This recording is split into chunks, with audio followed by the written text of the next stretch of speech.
Take a picture. It'll last longer. Sorry. You're just... not what I was expecting. I'm Jamie.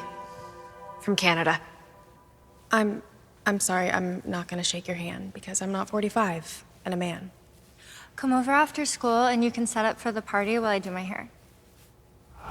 Okay. You know, where I'm from, birthday parties are considered so lame. Like, I don't know, maybe you should cancel it. Maybe you should fuck off and die. Jesus, Mom. Mamacita. Ay. Ay, ay, ay. Mamacita. Oh. ¿Hablas español? Está bien. Vete a la mire, more. 3 years of Spanish, bitch. Hey everybody, welcome to another episode of Ready Speaker. I am your host, Roland Urucci. Yes, I roll my R's a little bit. And what doesn't roll its R's is this movie we're reviewing today, Totally Killer. 1 R, not 2. 1. No rolling R at the end. There's the poster. You saw a clip.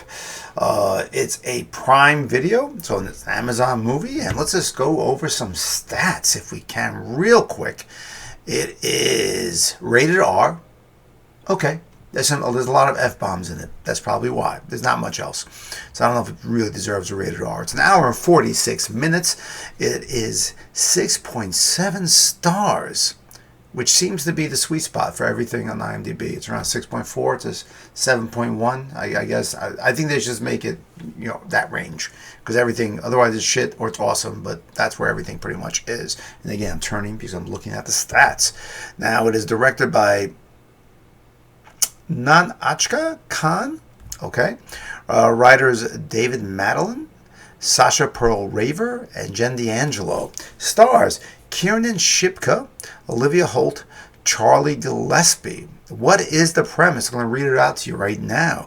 When the infamous Sweet 16 killer returns 35 years after his first murder spree to claim another victim, 17-year-old Jamie accidentally travels back in time to 1987, determined to stop the killer before he can start. A little mumble mouth today. Sorry about that, but I am drinking. So, yeah, that's not a plug. It's just a product. It just I like this grapefruit beer.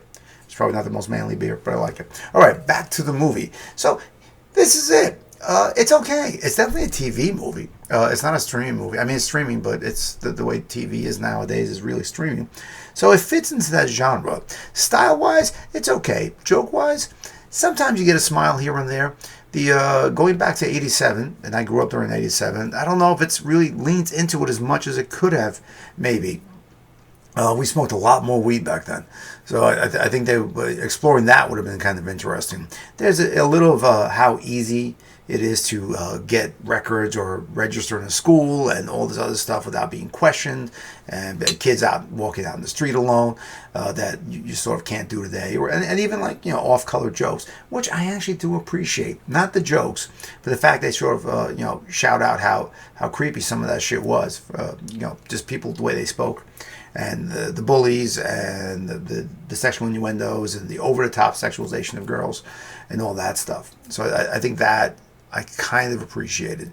The style and the method of her sleuthing is very Psych. So again, it's like, I think that was an AMC show a while back, or USA or something like that. I love Psych. I thought it was a great series. It feels very much like that. I will say that the lead in here, which is Jamie Hughes, and that's Kiernan Shipka, and she does a lot of stuff in Netflix. She was in Sabrina, The Chilling Adventures of Sabrina, and all that. She really does fit well into this genre. She has a certain gait and walk about her that does really well. Some of the other characters, Olivia Hunt is Pam Miller.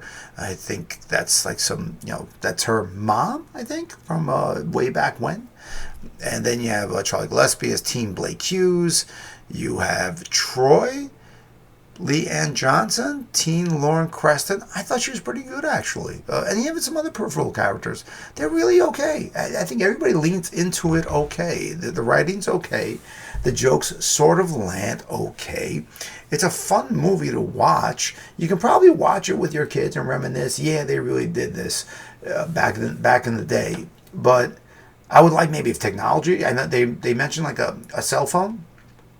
a touchscreen cell phone, and now that's, that wasn't then. But I think that technology stumbles that people have from 87 to today, like my kids are in their 20s, I think they will probably stumble with some of the technology, especially where she is in high school.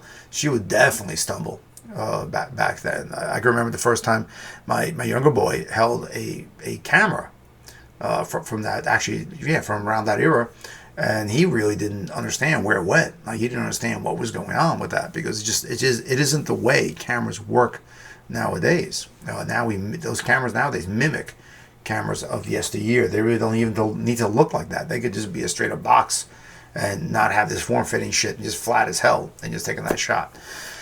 And they have the stereotypical characters, which I think is some of the stuff doesn't need to be there. So there is fluff in this film. It's really a homage to the schlocky horror films of the era. The character Jamie is named after Jamie Lee Curtis, who was in the Halloween stuff. So they're doing shout outs for that. Very, very gratuitous. Not gratuitous, but people who are exploring their sexuality and who dies because of that. So I kind of like the way it went. It's a short time period when she goes back. I think it goes over like 36 hours, but it just didn't need to. I think it could have had a better ending. I think the landing could have been a little better. I think they could have explored some more things with the storyline. Is it a quick buck film? Maybe. Maybe all. I think all of them probably need to work. Why not after COVID? And she's Kiernan Shipka. She's doing a lot of work. I mean, she's got a project like almost every year, and it's on the streaming platforms. But she's got a good look. She can play a lot of ages. I mean, she's playing 17 here. So I think it's plausible the way she looked 17. I'm just looking at her bio right now, and when was she born? I mean, she did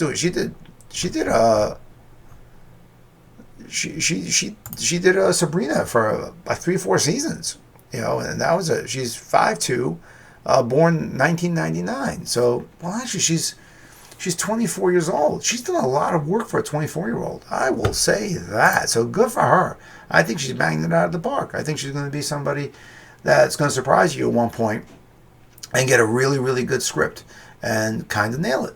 And that's probably my best prediction out of this film. Is that there is potential for this lead and some of the other characters here to break out and do something. So, and you never know when you find your newest star or somebody who can really change things around and do something different. And well, there's actually a few people here too who are pretty good in this. And there's this who's the sheriff in this? Oh, Randall Park. He did a really good job. I like Randall Park. Whenever I see him and stuff, he kind of makes me chuckle. It's just his delivery is pretty straightforward. So I do appreciate him. There's Zachary Gibson as Teen Lurch. That, I think, I was underwhelmed with that. Julie Bowen as Pam Hughes. I've seen her in a lot of stuff. A little underwhelmed with what they gave her. I thought she was good at it. She actually has a great fight scene in it. And I appreciated that, too. So there's these little things that I thought they amped up in some area, but they let me down in other areas. So maybe they focused too much on one aspect of this film and didn't focus enough, or equally focus, not enough, but equally focus on other aspects of it. So I felt like the quality was consistent. I think that's my biggest thing. The quality really wasn't that consistent. But that's just me looking at it from 20 miles away and wondering if it made sense. But it's cute. It's definitely a cute film. I'd give it a watch. I think it's like I said, besides the F-bombs, if you're not worried about cursing, then there's tons of cursing everywhere nowadays. I don't really think it's too much. They do say BJ's a lot. There's a whole riff on that. So let's see. Wait, the guys write this? Sasha, Jen. Well, there was a woman in the room.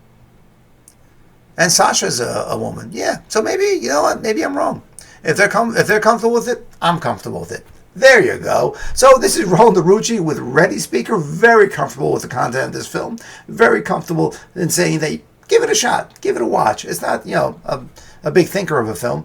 But do you really need to think all the time? I think you just lay back and let it happen around you. And sometimes that's the best kind of films. So all the best. Like, subscribe, share. This is Roland from Ready Speaker saying good night.